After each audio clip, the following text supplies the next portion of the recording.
نحمده ونصلي على رسوله الكريم اما بعد فاعوذ بالله من الشيطان الرجيم بسم الله الرحمن الرحيم قال الله تعالى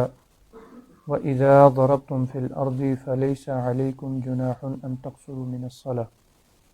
صدق اللہ العظیم۔ نبی کریم صلی اللہ علیہ وسلم کو اللہ تبارک و تعالی نے قرآن کریم کے اندر جہاں دیگر احکامات کے بارے میں بہت تفصیل کے ساتھ وحی کے ذریعے مطلع فرمایا، وہیں پہ سفر سے متعلق جو احکامات ہیں،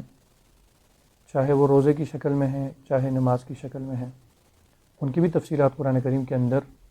اور پھر کچھ احادیث کے اندر بھی موجود ہیں۔ جو آیت کریمہ میں نے پڑھی ہے اس کے اندر اللہ تعالیٰ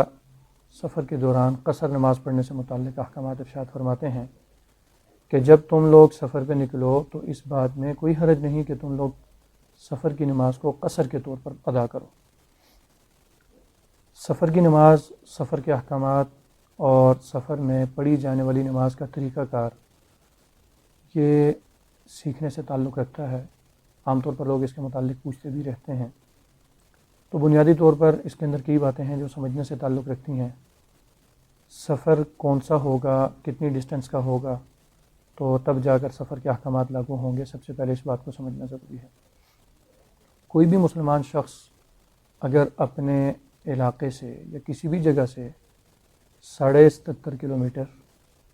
یا بالفاظ دیگر 48 میل کے سفر کی مسافت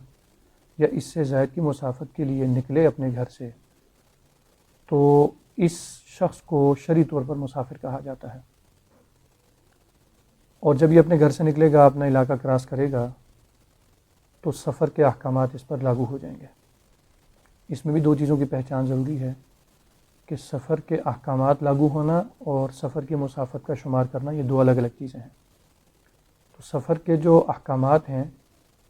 وہ تو ظاہری بات ہے، اپنا علاقہ جب چھوڑے گا، اپنے علاقے سے نکلے گا، اپنے محلے سے نکلے گا تو اس پر شروع ہوں گے، لیکن سفر کی جو مسافت ہے اس کا آغاز اس کے گھر سے ہو جائے گا۔ چنانچہ کوئی بھی شخص اگر اپنے گھر سے نکلتا ہے تو اس کی مسافت گھر سے نکلتے وقت سے لے کر جہاں تک اس نے جانا ہے، اگر وہ 77.5 کلومیٹر یا اس سے زیادہ بن رہی ہے، تو اس شخص پر سفر کے احکامات اور سفر کی نماز، اور اسی طریقے سے اگر رمضان کا مہینہ ہے تو روزے کے حساب سے بھی اس پر سفر کے احکامات جاری ہوں گے۔ اب 77.5 کلومیٹر کا سفر طے کرنے کے بعد بھی آگے دو صورتیں ہیں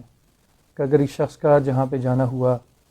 وہاں پہ اس کا قیام ہے 15 دن یا اس سے زیادہ کا، اور اس نے نیت بھی کر لی، تو پھر اس نے وہاں جا کے پوری نماز ہی پڑھنی ہوگی۔ سفرانہ نماز کے احکامات اس کے لیے نہیں ہوں گے۔ اگرچہ رستے کے اعتبار سے یہ مسافر ہوگا، لیکن وہاں پہنچ کر چونکہ اس کی نیت 15 دن سے زیادہ ٹھہرنے کی ہوگی تو اس کے ذمہ سفر کے احکامات نہیں ہوں گے، اس نے پوری نماز ہی پڑھنی ہوگی۔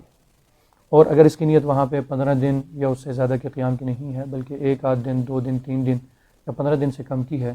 تو ایسی صورت میں یہ شخص وہاں پہ مسافر شمار ہوگا۔ اب جب یہ مسافر ہے تو پھر اس کو سفرانہ طریقے سے نماز پڑھنی ہوگی۔ سفرانہ طریقے سے نماز پڑھنے کا مطلب یہ ہے کہ اگر یہ مسجد کی نماز میں شریک ہوتا ہے جماعت کے ساتھ، تو پھر تو امام کے تابع ہونے کی وجہ سے امام صاحب چونکہ مقیم ہیں تو اس نے بھی پوری نماز پڑھنی ہوگی۔ اور اگر یہ اکیلے سے نماز پڑھتا ہے تو پھر اس کو اپنی جو نماز ہے 4 رکعت والی نماز، جس میں ظہر کی نماز، عصر کی نماز اور عشاء کی نماز شامل ہے، ان نمازوں کو 4 رکعت والی نمازوں کو یہ 2 کر کے ادا کرے گا۔ مغرب کی چونکہ 3 رکعتیں ہیں لہذا 3 ہی پڑھی جائیں گی، فجر کی 2 رکعتیں ہیں تو وہ 2 ہی پڑھی جائیں گی،